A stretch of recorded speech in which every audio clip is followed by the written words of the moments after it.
let's say that the consensus is that our species, we being the higher primates, Homo sapiens, has been on the planet for at least 100,000 years, maybe more.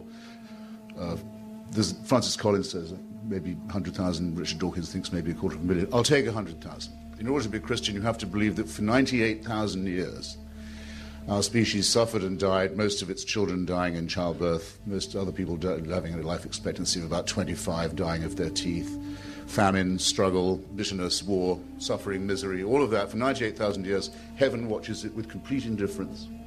And then 2,000 years ago thinks, that's enough of that. It's time to intervene. The best way to do this would be by condemning someone to a human sacrifice somewhere in the less literate parts of the Middle East. Let's appear to the Chinese, for example, where people can read and study evidence and have a civilization. Let's go to the desert and have another revelation there.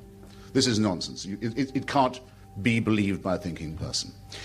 Why am I glad this is the case? To get to the point of the wrongness in the other sense of Christianity. Because I think the teachings of Christianity are immoral. The central one is the most immoral of all. That is the one of vicarious redemption. You can throw your sins onto somebody else. Vulgarly known as scapegoating, in fact, or originating as scapegoating in the same area, the same desert. I can pay your debt if I love you. I can serve your term in prison if I love you very much. I can volunteer to do that. I can't take your sins away because I can't abolish your responsibility, and I shouldn't offer to do so. Your responsibility has to stay with you. There's no vicarious redemption. There very probably, in fact, is no redemption at all. It's just a part of wish thinking, and I don't think wish thinking is good for people either. It even manages to pollute the central question, the word I just employed, the most important word of all, the word love, by making love compulsory, by saying you must love. You must love your neighbor as yourself, something you can't actually do, but you'll always fall short, so you can always be found guilty.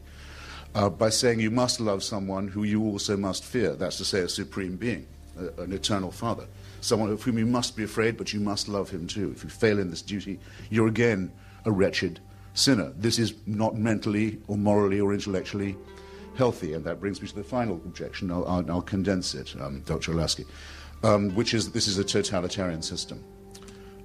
If there was a God who could do these things and demand these things of us, and who was eternal and unchanging, we would be living under a dictatorship from which there was no appeal, and one that could never change, and one that knows our thoughts and can convict us of thought crime and condemn us to eternal punishment for actions that we are condemned in advance to be taking. All this in the round, and I could say more, it's an excellent thing that there's absolutely no reason to believe any of it to be true.